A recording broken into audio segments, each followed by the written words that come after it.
My room was an absolute mess when I first moved back home after college. There were little things all over the place and all kinds of knickknacks I had no clue how to find the space for, or it wasn't that I didn't have the space, but rather the fact that all the things I'd acquired in college seemed to clash so much with the room I created when I was in high school. My hot pink cowgirl hat just didn't seem to fit in anywhere in the dark blues of my room. Most importantly, I couldn't find a spot for my life-size poster of Curious George. I couldn't figure out a way for it all to coexist. I can't believe how quickly the past 4 years flew by, and even more than that, I can't believe how much I changed. When I first started college, I was a little bit of an iconoclast.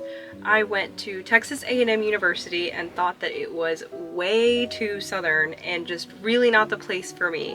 And I kind of just refused to allow myself to think of it and its people differently from my preconceptions. But looking back, I can see just how wrong I was. Not only did I meet some of the best people I've ever met during my time at college, but I realized that there's really no such thing as not belonging somewhere. I felt very similarly about being a business major at first as well. For the first couple of years of college, I thought that being a business major meant having to be fake to get people to like you. But as I joined more and more organizations, I found that the people who were able to connect with others the most easily were the ones who were the most willing to be vulnerable and genuine. At the very beginning of college, I struggled with doing that, with truly connecting, especially when it came to people I was just getting to know. But like with all things, it's something that came with practice and an open mind. Now, I noticed a lot of these changes while I was still in college, and I'd look around and I'd think, wow, I can't believe I didn't like it here a couple years ago. But one of the biggest mindset shifts is one that I've noticed a lot more recently as I navigate the world without all the people I learned some of my biggest lessons from. One thing about my roommate that always stood out to me was how she was always able to speak about everyone so beautifully.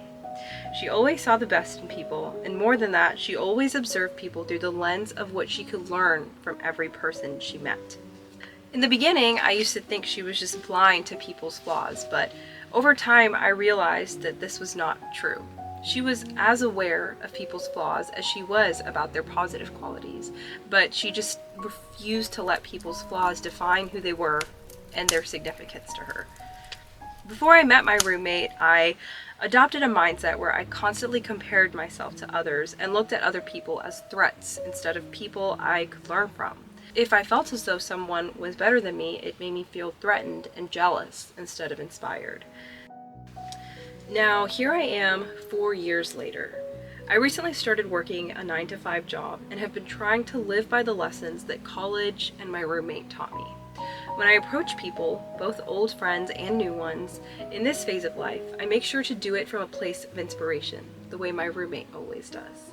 I put effort to be vulnerable with other people and hope to provide a safe enough space for people to reciprocate that.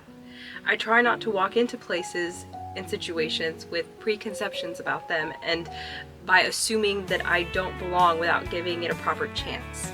Of course, it's always a work in progress. And one day, I also did finish cleaning my room, and I realized that everything that I had picked up from college could coexist with the life that I had before and the life that I have now if I was just willing to look at things a little bit differently. I found a place for all the pieces of myself that I collected during college. I added a cute little corner for my jewelry, hung up the hat for my pink princess cowgirl ring dunk, and of course, I found a place for the life-size Curious George.